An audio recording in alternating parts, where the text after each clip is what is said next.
So should we begin? Yeah, I think we're good to go. Yeah, okay. Yes, my name is Trine Bille. I'm a professor at Copenhagen Business School, and unfortunately my camera is not working today, so I'm very sorry for that. But I'm very happy to introduce Bjarki Valtýsson. Bjarki is an associate professor at University of Copenhagen, and Bjarki have worked a long time with the AI and culture policy. And it's a pleasure to have you here, Bjarki. And you have 30 minutes to speak. And then we have 30 minutes left for questions and discussion. And I would like also to encourage everybody to think about questions, ask questions in the chat, but also possibly raise questions, raise your hand and ask questions after the speech by Bjarki. But I will leave the floor to you, Bjarki, and welcome, and thank you for being here. Thank you, Trine, for the invitation and the introduction. I particularly love when you said that I've been doing a lot of research on AI, and I guess I have, but in many ways this talk is going to be a bit speculative as well, because things happen so fast in this world. So I always feel a little bit being too slow, because every day something new happens, and what you're seeing on the screen now is Tilly Norwood, an actress that is artificial, generated by AI. This caused great kind of discussions in the U.S., for instance, at the Association for Actors, because are they going to be replaced by a figure like Tilly? How do we perceive of these things from a cultural policy perspective? So this is the thing that I'm going to be talking about today. I will use about 30 minutes from a talk, and then there will be plenty of time for hopefully for discussion as well. And just to provide an overview and just to get everyone on the same page, I will say a few words about how I perceive cultural policy when I'm talking about AI. And I will then move on to digital cultural policy, which is really my field. I've written a book about digital cultural politics. And AI is, of course, a part of that. If you think about, for instance, the major platforms and the way that they moderate, the way that they sort the feeds, this is very much AI-based as well. So AI is all over the place. It's not just in a figure like Tilly. So in that sense, I've been working a lot with AI, but I'm actually I'm working on a book called Platformization of Museums, and I will tell you a little bit about that later as well. But the platformization concept is relevant, but I feel that when I finish that book, I have to take a more serious leap towards AI. And you can see that this talk is perhaps the first part of that. So bear with me, and for hopefully you can think with me, because I don't have all the answers. Definitely not. I can pinpoint some challenges at this point in time. So what I will do is talk a little bit about cultural policy, digital cultural policy, hybrid cultural policy. This is something that I'm evolving at the moment, and I would be interested to see if it makes sense to you as well.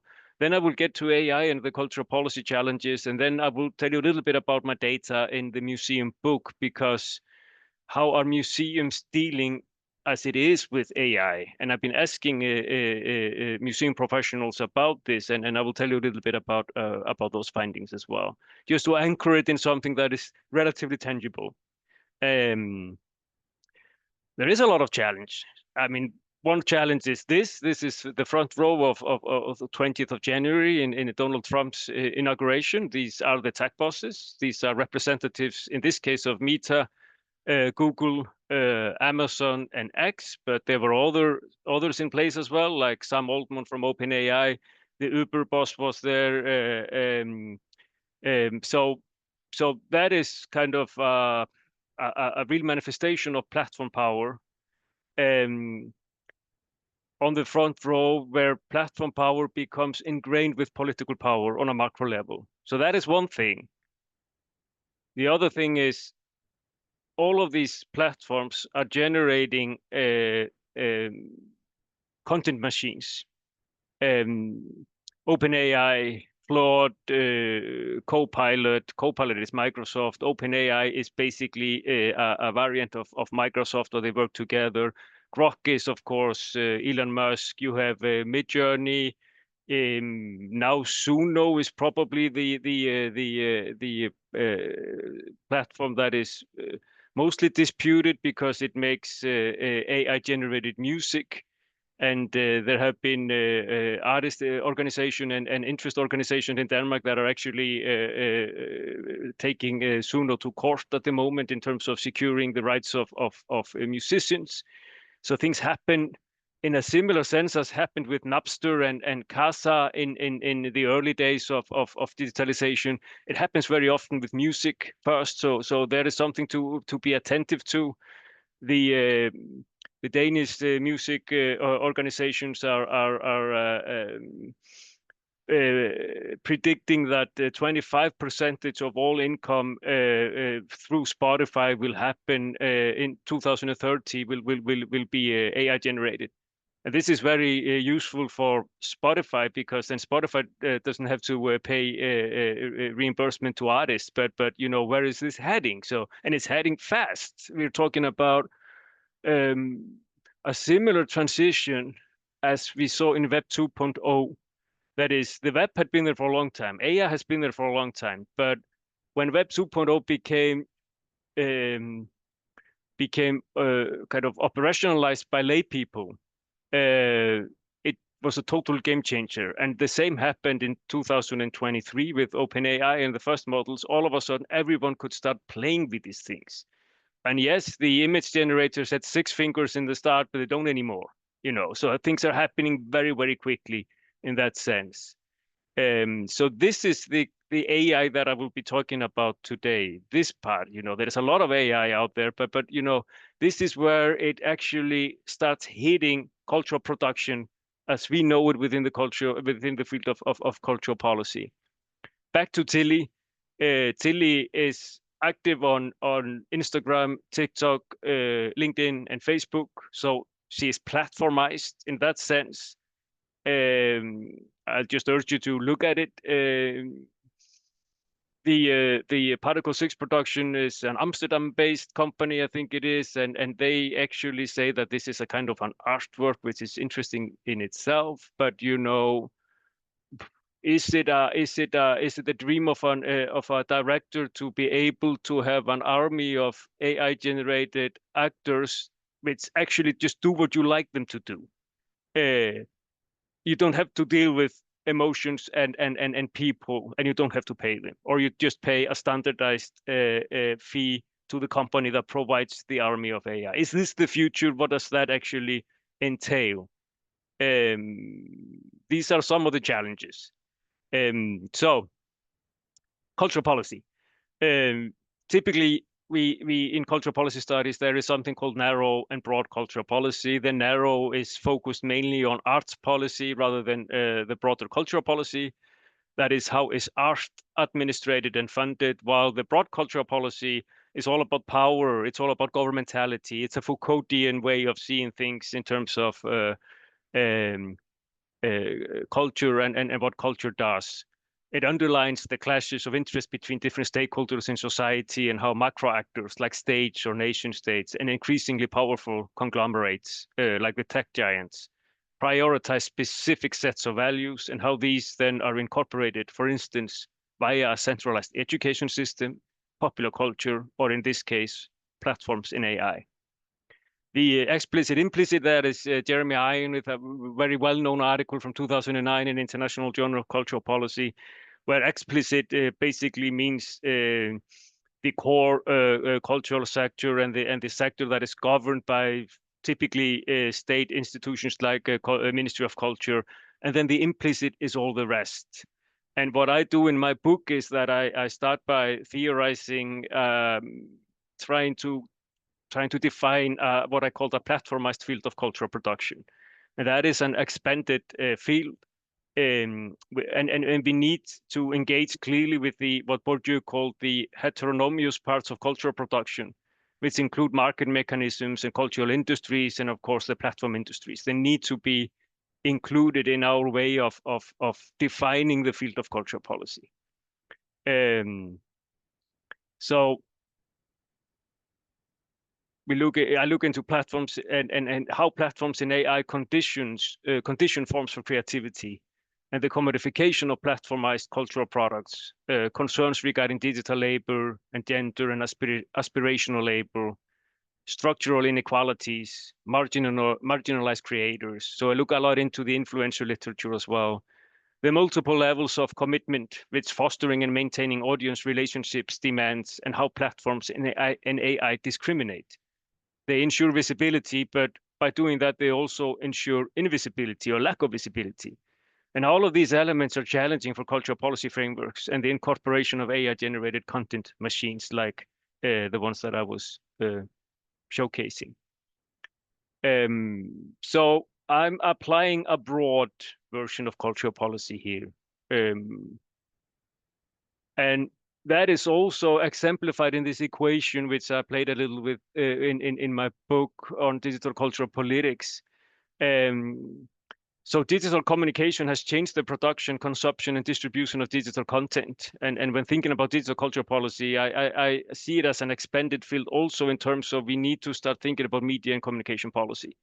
So this equation of talking about cultural policy plus media policy plus communication policy equals digital cultural policy. And what does that so entail? Well, if we take perspective from media policy, then we need to start thinking about public ownership, subsidize, tax incentives, licensing power, ownership restriction, content rules, quotas, trade barriers, trade agreements, enforcement of intellectual property rules, restriction of speech rights and information flows, codes and protocols are a part of this as well. And in terms of communication policy, then we are talking about communication infrastructures, transmission, economic development, the operations of commercial industrial enterprises, regulation of monopolies, market conditions, regulation of platform giants.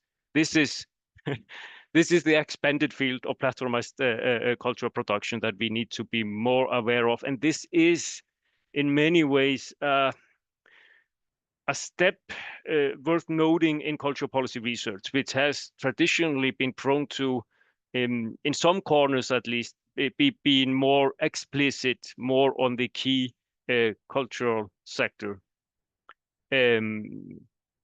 But you can say that this is part of the regulation, the enumeration that I just listed, but there is also a part on the conditions of creativity, which I call a transition from the digitalization to platformization. And it's important that we still hold on to the early days of digitalization, not just on the platformization. In the early days of digitalization, we did have discourses and practices that were associated with free culture and rewrite culture. This is Lawrence Lessig. Making and doing cultures. This is Gauntlet. And these were exemplified in empowering notions of the cultural producer called prosumers, productive enthusiast, creative audience, interactive audience. This is still out there. This is the open culture of open source, copyleft, free software foundation, and the personal emancipation empowerment of us as digital users. And relatively well-known examples are, of course, Wikipedia, the Creative Commons, systems built for the commons by the people. And in the early internet days, or in the Web 2.0 at least, which is not early at all, but still, there was great enthusiasm and optimism in terms of using these technologies for the common good.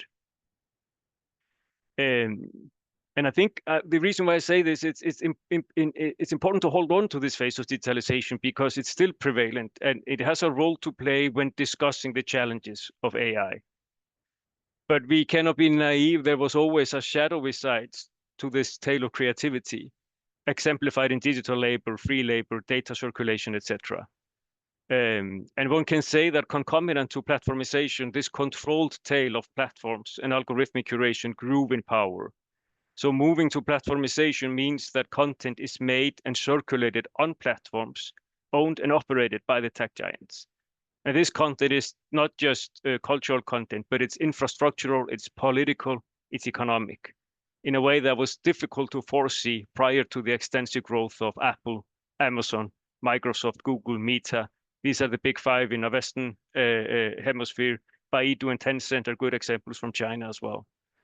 So platform-dependent cultural producers cannot escape the business models, interface standards, guidelines, and moderation regimes of the tech giants.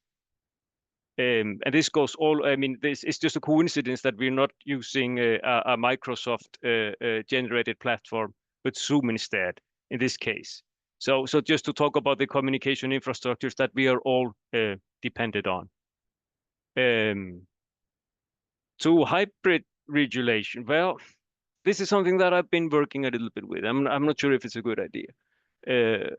So from a regulatory point of view, platforms are hybrid, and the same is the case for AI.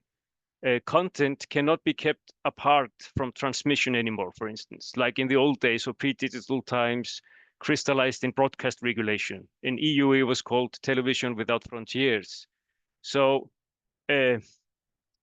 a story that I think we all can relate to. My younger son is 16 years old, came to me a bit kind of scared and said, "I've seen the video. I was on TikTok, Dad. I saw the video." And I was just like, "But which video did you see?" "The Charlie Kirk."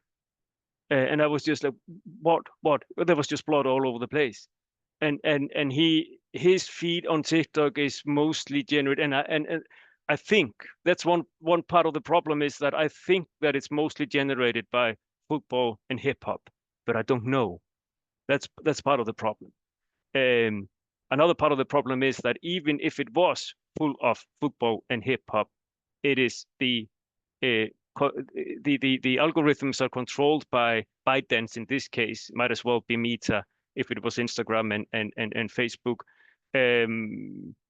Are controlled by companies that are there to make profits. They are driven by private interest, not the public good. And these are the largest generators of the content machines that I was referring to before in terms of AI. What the EU did in 2007 was to remake the Television Without Frontiers into Audiovisual Services Directive. These are attempts to capture digital formats of content creation. And it was first in 2018 that they actually did capture some of the content of YouTube, because then you can define YouTube as an audiovisual media, for instance.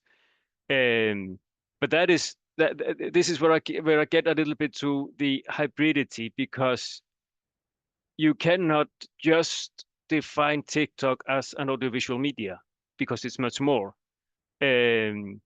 So we have directives at EU that regulate the conditions of markets and the conditions of visibility of cleaning the feeds and setting terms for content moderation. These are called Digital Market Act and Digital Services Act within the EU. There is regulation on privacy, that is GDPR. There is the AI Act, which introduced with 4 levels risk-based approach meant to ensure obligations, transparency, and self-assessment and mitigation of systemic risks. There is a directive on platform work, but my idea with this hybridity is that there is no regulatory ring to rule them all. This is why they are hybrids. Another thing is the geopolitical part of it. This is only the EU. And if you look at the terms and services of TikTok, YouTube, or Google, or Meta platforms, they're usually kind of divided into 3: the EU, the US, and then the rest of the world. And these are actually different variations of the platforms that you meet in these different geopolitical settings, which just makes it insanely complex. So another, to add to the complexity, is that these regulatory frameworks are not specifically defined as cultural policies, but all of them have elements that are relevant to the production and consumption of culture. This makes them hybrids. And this is the term that I'm trying to kind of evolve. The conclusion here and now is that the field of cultural policy is much more complex than prior to platformization. And another result of that is that cultural policy needs to adapt. So some of the challenges, they are content machines. I mentioned the geopolitical concerns. I mentioned the rights and royalties of artists and content producers. Adapting copyright frameworks is only a part of this. AI is not just about copyright. It's about something totally different. It's about the Charlie Kirk video as well. It's about visibility and invisibility. It's about access. It's about creativity. It's about ethics. It's about aesthetics. It's about climate. It's very, very energy heavy to operate these content machines. So we are actually on a lot of different levels. So I'm gonna try to make it a little bit more tangible by by talking about something that most of us perhaps know better than AI content machines. That is museums. In this book that I'm finishing, I have a deadline the 18th of December, which is scaringly close in terms of time. But these are the museums that I have been visiting, and I've been doing participations, and I've been doing interviews. So I look at their policies, I look at their practices online, and I look at the how they work with technologies at the museums, and talk with the museum professionals.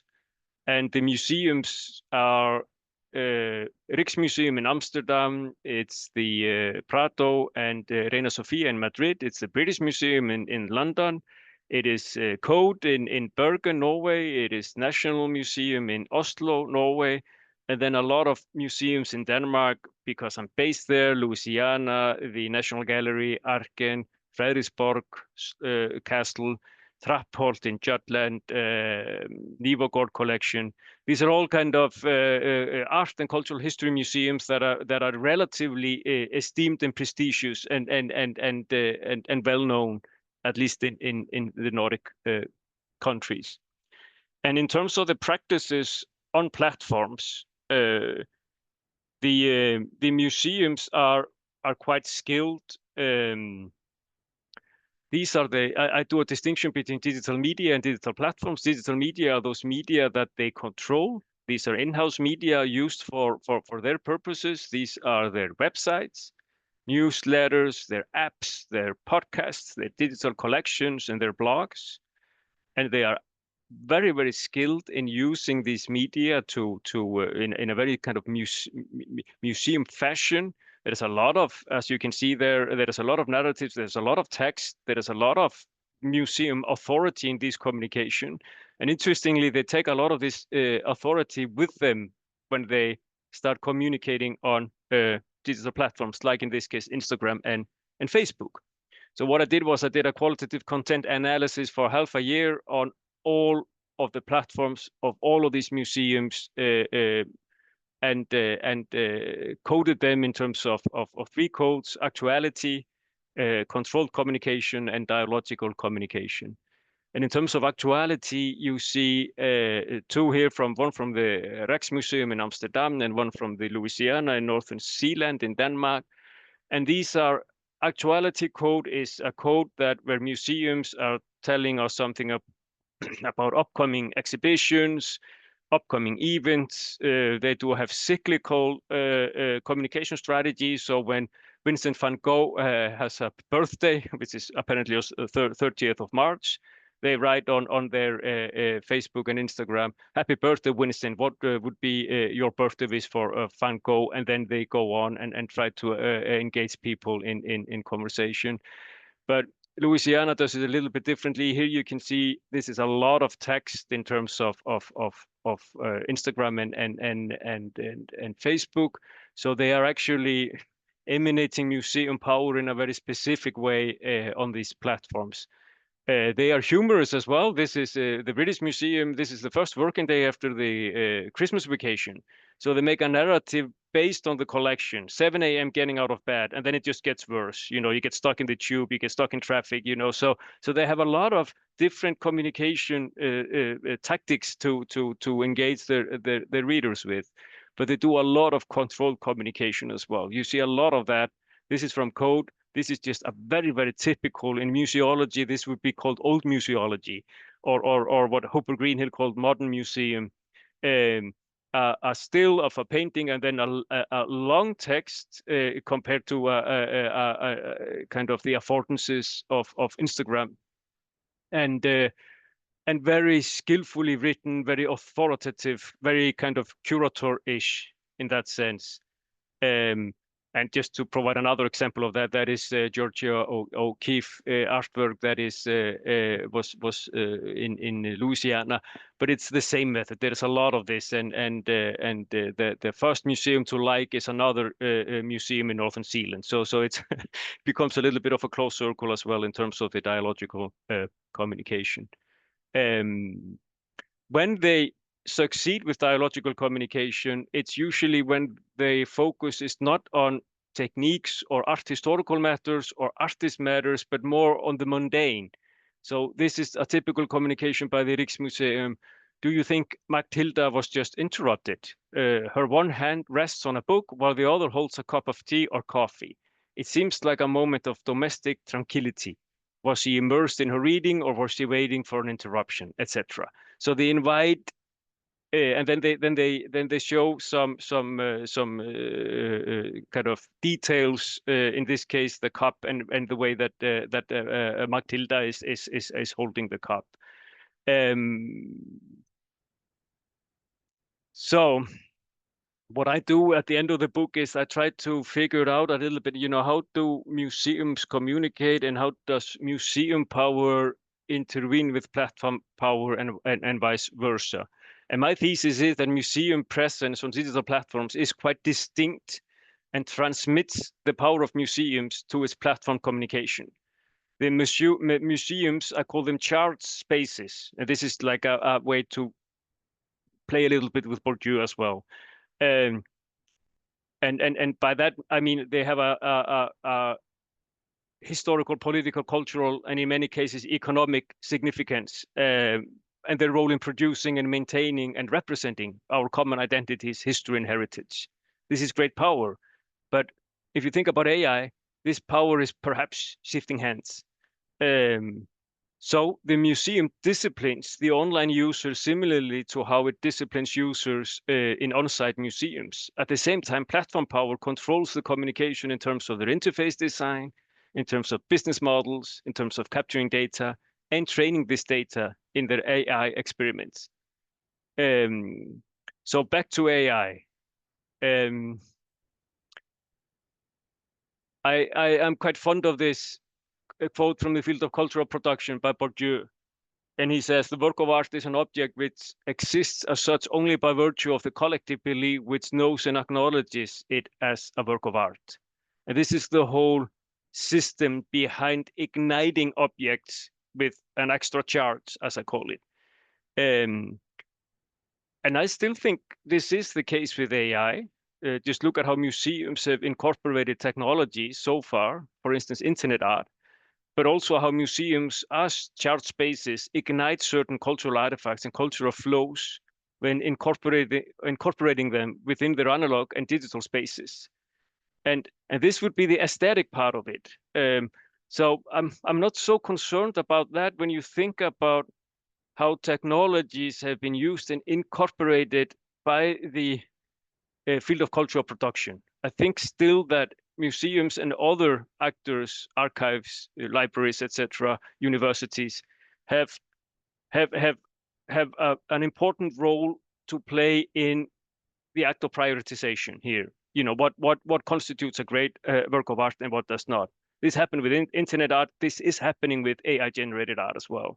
So there will evolve some kind of aesthetic language that that will be charged in some way or the other. But that is just that part of the equation. Because content is being used to develop AI without any transparency, and actors, policymakers, cultural institutions are seeking to somehow regain agency. So this is happening as it is when we are looking at the digital collections of museums where they have put everything out under a Creative Commons license for people to use. It's not just people using it, it's AI devouring it. But we don't want a more closed internet, or at least I don't, and I don't want, you know, the reduction of public access to knowledge and culture. So we need an AI ecosystem, and established actors within the field of cultural production in the Bourdieuian sense, such as museums, archives, libraries, education organization, policies, cultural policies, have a huge role to play as stewards of knowledge, of stewards of access and dissemination, and as institutions capable of igniting digital flows with a charge that the tech giants cannot. One should not be naive in terms of the biases and power games written into this old field of cultural production. This is what the whole field of museology is focusing on. The museum as a prominent but also quite problematic cultural institution. In both cases, AI and museums, there is something about transparency that is insanely important. Transparency in terms of assuring which kind of data are being trained, which kind of narratives are being programmed in giving access to this data. Cultural policy has always been an act of prioritization, and the system behind this prioritization has always been contested. The huge difference is that now the transparency game is played on the battlefield of the tech giants, which are motivated by profits and power. The EU is potentially strong enough, the European Union, to insert hybrid regulative initiatives into the tech giants' AI models and force them to provide transparency and design remuneration systems where the providers of the training data are actually reimbursed. Technically, this is doable. The Creative Commons are working on something they call CC signals, Creative Commons signals, and they advocate for respect, recognition, and reciprocity. These signals are designed to offer a new way for stewards of large collections of content to indicate their preferences as to how machines and the humans controlling them should contribute back to the commons when they reuse and benefit from using the content. You have to credit, you have to give a direct financial contribution, you have to give the ecosystem contribution, and the AI system that chews on your data needs to be open. Whether this is going to be respected is up to debate, but we have some tools. And this is what hybrid cultural policy needs to do, to work both discursively and in practice to hold on to the normative ideals of prioritized cultural values, how contested these might be, by constantly discussing the premises of this prioritization. Musk's premises of prioritization is free speech / unlimited circulation of data / unlimited income streams to Elon Musk. So hybrid cultural policy needs to think this differently.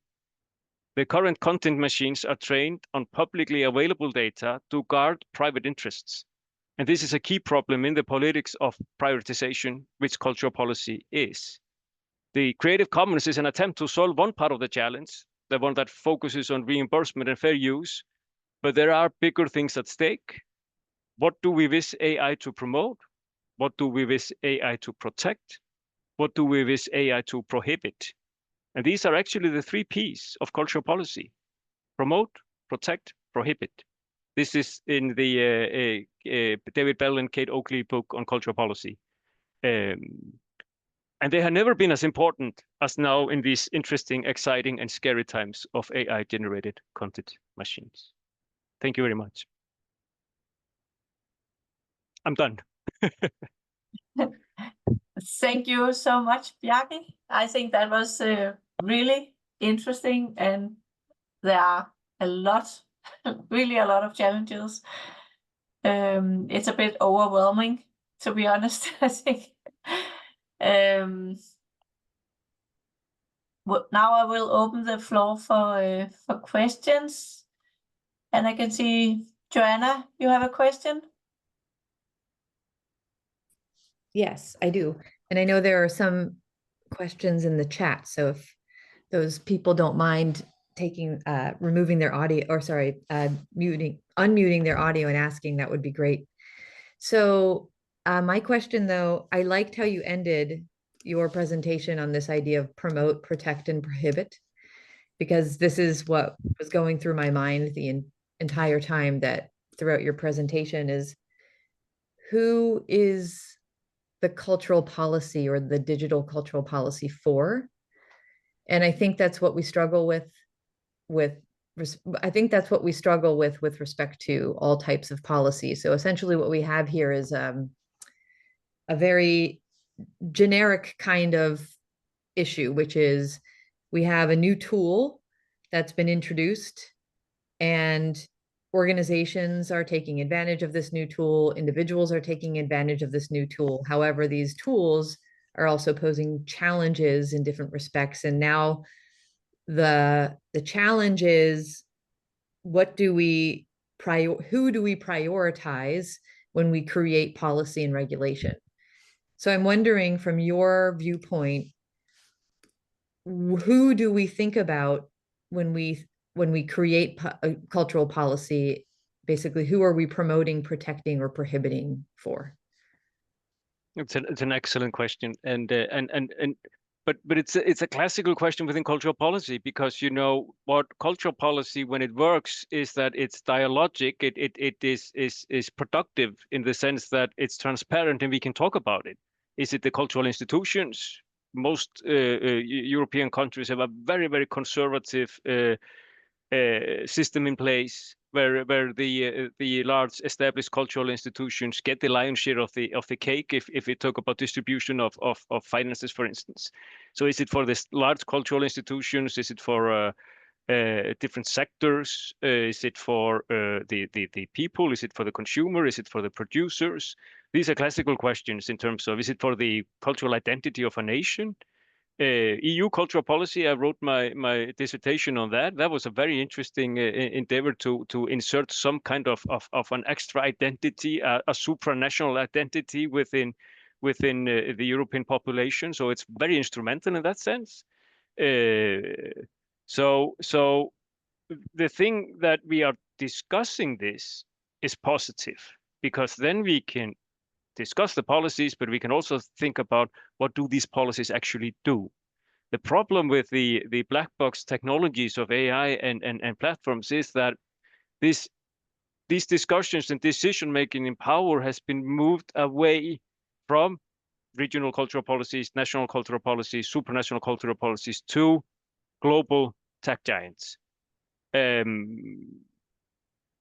Can we learn something from history here? I mean, the US has quite a tradition for antitrust law, breaking up monopolies. So would you call that cultural policy when the Magnificent Seven in the old days, can't name them all, but CBS, the networking giants in the old days, here actually at that time, cultural policy, might call it something else in the US, was actually very proactive in trying to do something here.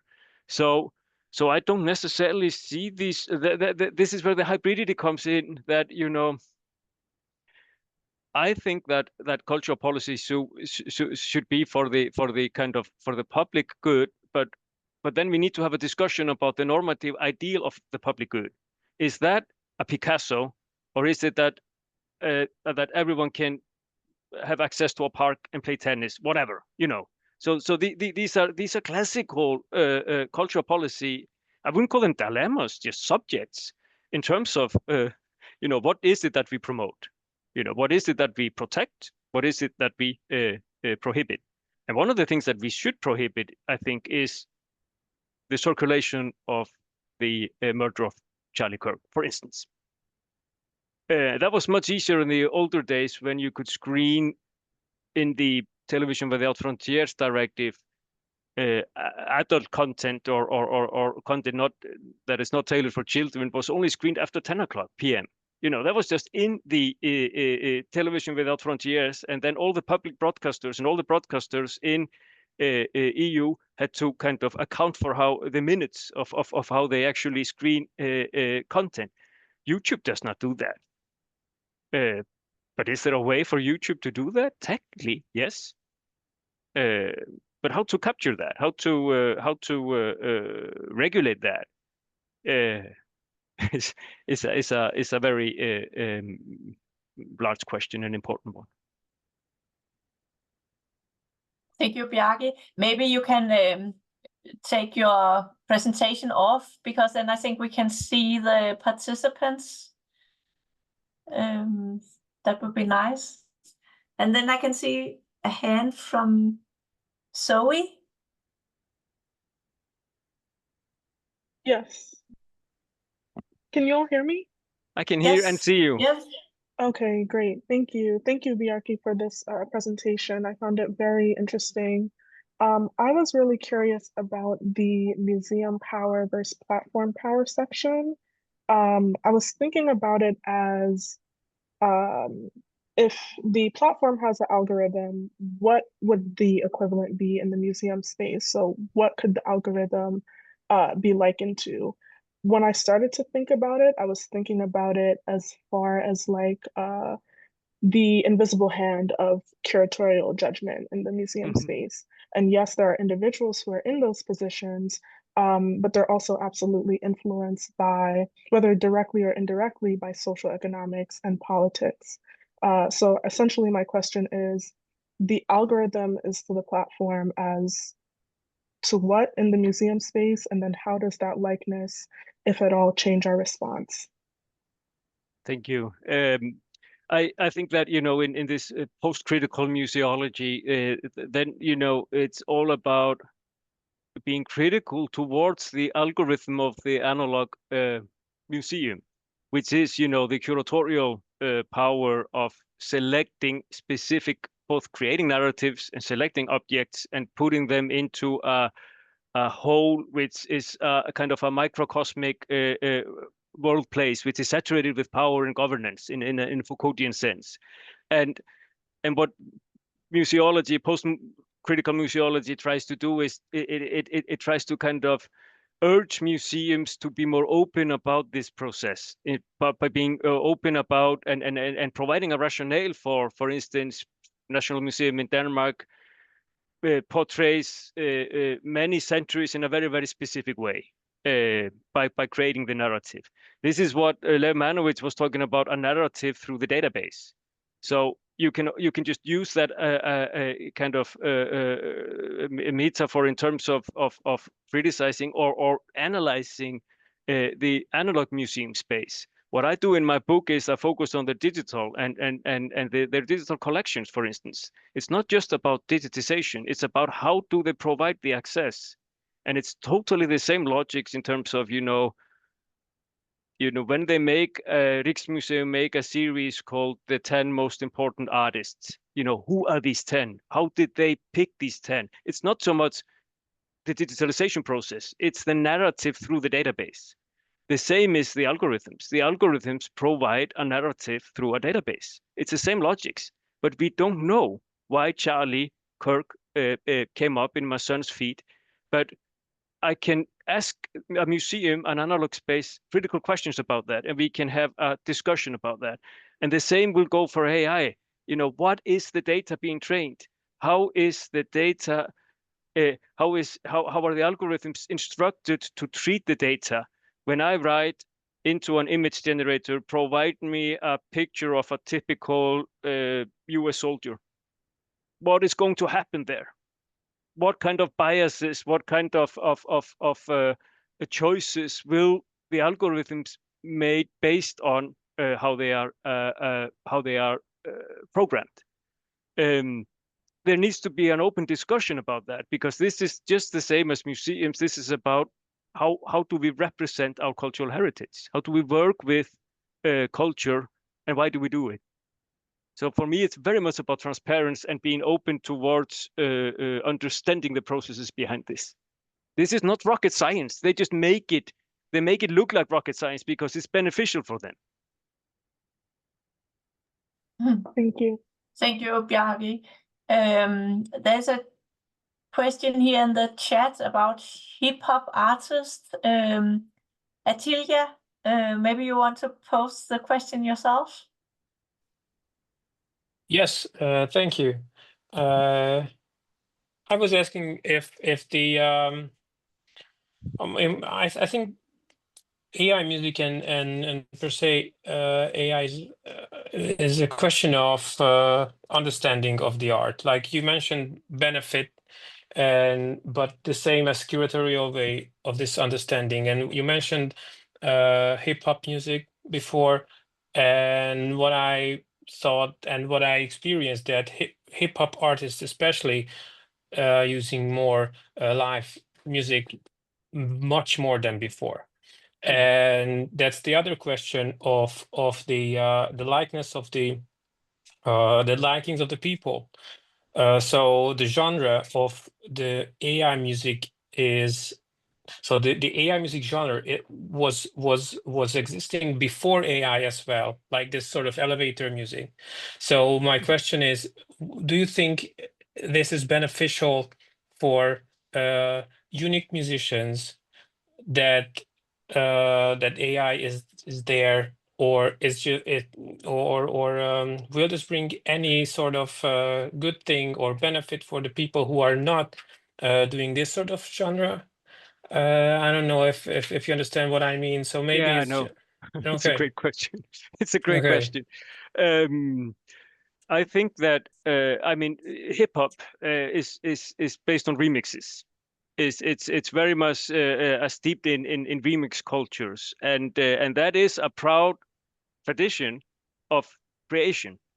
Lawrence Lessig's book from 2008 is called Remix, and he is the Creative Commons guy. So that is a way to create, definitely. And I call my students when I try to explain to them when they're writing an assignment, they're academic nerdy remixers, because they use theory, they put it on a different theoreticians, and they put that on a page, and then they try to kind of make a whole out of that. And sometimes that whole works, and sometimes it doesn't. And the same with remix, it can sound good, it can be successful in that sense, and it can sound very bad. So in terms of the production itself, because AI is remix on steroids, there is nothing intelligent about AI as it is. It should be called artificial kind of something. It should be called artificial generators or something like that, because they are so effectful. So they can take a lot of data, and in the span of no time, they can put things together in a way that you couldn't before. But these sequential machines. They only take stuff that has been digitized before, they devour that, and then they can do something about that.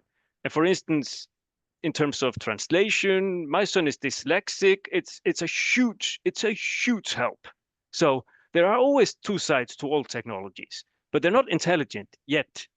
I'm not sure if I buy into that sometimes they will be that, but the thing is that for some kind of musicians, this is beneficial, because you can access software that is relatively easily available, easy to make work, and you can create something. And like Lawrence Lessig said, it's not about how good it is, it's about the process of going from A to B. It's about you engaging in something creative, in this case with the help of a machine. When does that stop being creative and being automated, in a sense that the creative part is just not there anymore? You can prompt an assignment in a cultural policy module that I'm teaching at the moment. And you can say, use Sarah Ahmed, use Butler, use Dash or Foucault. On that case, use this method, because we work with a relatively closed systems. I think AI will be very, very efficient there. But in terms of being creative, I still think that we have a more subjective, human-driven system for deciding upon whether that is a successful creation or not. Yes. What I'm saying, you mentioning this thing that going from A to B, and what I'm trying to highlight is that there is going from A to B, and there is hiking. And Yeah. I think the difference between the two is the art. Yeah. And what I'm saying is if you are looking for a hike, you have to give the artistic approach. You have to produce the artistic approach that repeating I don't know what kind of terms, but repeating, going from A to B as many times as possible will never get you. So what I'm asking, do you see any opportunity, or do you see any possibility to this whole thing will be beneficial for this amount of art that makes actually just helping the artist with the legwork? Do you have any optimistic? Well, I think this is going to be very speculative on my part. I could not foresee how quick this is actually developing at the moment, but I think that we can learn from the incorporation of artists from earlier technologies. And I think there will be good AI artists, and I think there will be bad AI artists. And I think this is down to the same qualities that were pre-digital as well. There have always been bad and good artists. I don't know. I don't know if what I'm a bit what I'm a bit scared of is that that's kind of an Adorno-ish pessimism, is that we get so used to overflow of badly put together products that we lose the ability to be critical towards it. And I think brain research is showing that all of this bam TikToking actually has consequences, and we're just in the beginning of looking at what this is. We're boomers. We're total boomers. My youngest is 16. He's almost a digital boomer. We're talking younger and younger, and things happen so fast. So it's really difficult. But I think the stewards of culture have a very important role in inserting this criticality and these systems of prioritization, because not all information is equal. I'm thinking out loud here. I totally agree with you, and thank you very much for this answer. Yeah, thank you, Bjarki. I also thought that there might be a majority of consumers that don't really care and don't know the difference, and then there will be a small elite that knows kind of the difference, and then it will be even more difficult kind of to manage as a cultural administrator or whatever, because yeah. Do you agree on that? Yeah, I do. I mean, I think it's difficult as it is. If we think about the stewards of culture, I mean, I think in the Nordic countries, cultural institutions are doing quite well, but they are not doing well in terms of all age groups. I mean, there is a lot of people that just very deliberately don't visit these institutions. But their cultural institution is TikTok, is YouTube. So I think we need to do something about that. We need to polish, we need to regulate, we need to find that hybrid regulation that works on these platforms, because we cannot just tell them that we are right and they are wrong. They're not going to buy that. Generation Z or whatever they're called now is not going to buy that. No. Thank you. I think Doc Noonan, you have a question? Sure. So thank you, Bjarki. This is wonderful. And my question, actually, it's a good segue. It transitions, because my question is really, if we start with the premise, hypothetically speaking, that nation states don't have any power over any of this anymore, that we can't use cultural policy to regulate or to come up with sort of top-down mandates because of either the geopolitics of this or the fact that it's all too internationalized. We've gone beyond, the platforms have gone beyond national boundaries.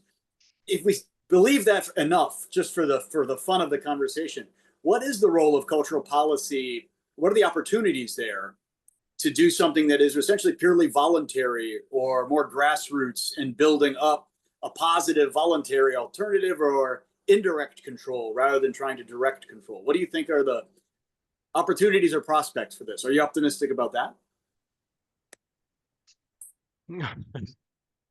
That's a very, very good question again, I think, and it's a good thought experiment. Let's say if it's already beyond a tipping point. I don't think it's beyond a tipping point yet, because we can still break them. They're just companies. It's more difficult in China. Then it's a system. In the US, they're just companies. But let's play with the thought that we need to revert to some kind of the commons and community engagement, to the roots, in a sense that that we're searching for values in the good life. I know it's naive, but there is something here that is inherently human, hopefully.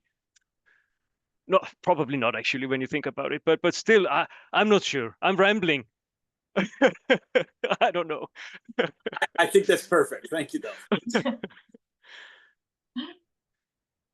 There's a question here in the chat from Michael Feldman about access to user engagement data. Maybe you want to pose that question, Michael? Sure, yeah, I know we have just a couple of minutes. So Bloomberg Connects is a platform that is available to museums all over the world. And in terms, I think it relates to this question of the curatorial framing versus the either AI or not AI enabled sort of free-flowing user engagement. And you talked about Web 2.0 and the Creative Commons, and the idea that users could create their own content and engage with material that previously had been sort of strictly controlled from a curatorial perspective. And the question is, number one, is that is there a database that you could access that would give you comparative data on how users engaged with different content through the Bloomberg Connect platform, which is in hundreds of museums? And then is there a way to get back to an AI world where you have that Web 2.0 two-way communication? Excellent. These are really good questions. I mean, this is the stewardship again, which they talk a lot about in the museum sector as well. The Europeana is a good example of this as well in terms of the Bloomberg. I mean, then do they then provide the access of user engagement in terms of that could be a very valuable data to see kind of what is the preferences of the common user.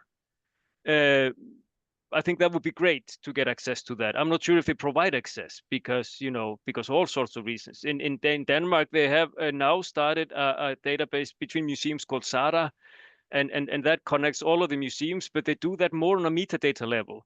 And it's always, I did a research on an early account of digital cultural heritage in Denmark, which is an incentive by the state and the state cultural institutions.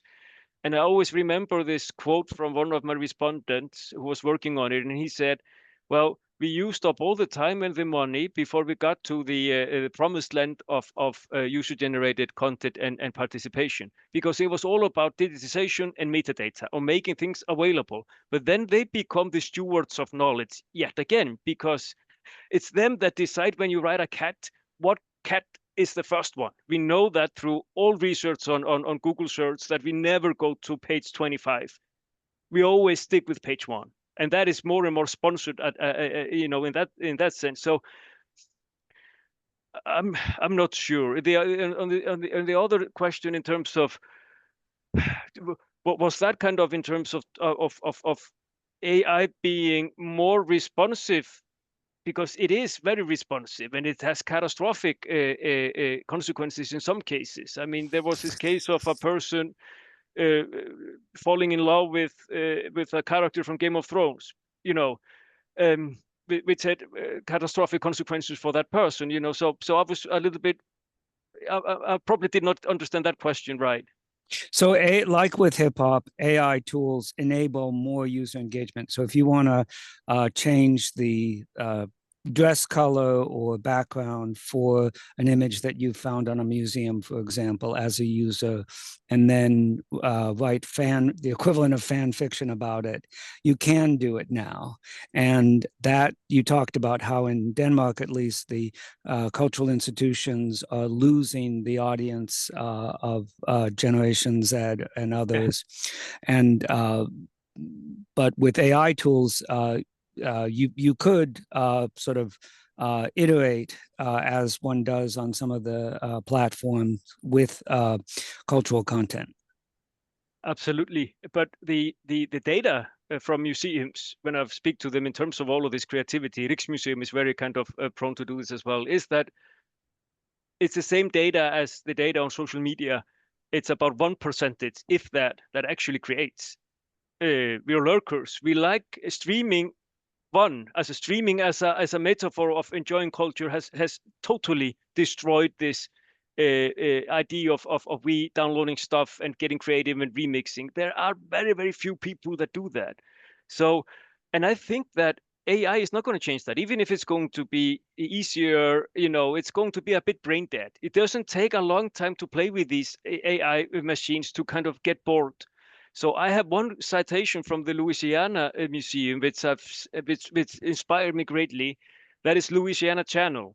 The Louisiana Channel is a channel that makes great audiovisual products of length of 45 minutes, 1 hour with artists. And it's very well produced and it's very informative. It's very museum-ish in that sense. They have different presence on Vimeo, their own place, and on YouTube. On YouTube, their data shows that they capture the voice of Generation Z. I can't remember exactly, but the percentage, but it's relatively high compared to all museum data. And he said, well, it's YouTube. They're there already. So we have access to their attention via a platform, even if it's commercial and owned by Alphabet and Google and all that. But he said, it's not the platform, it's the content. It's the quality of the content. And he said, there will always be a thirst after quality content. And I stick to this. I hope he's right. His numbers are good. I think that's a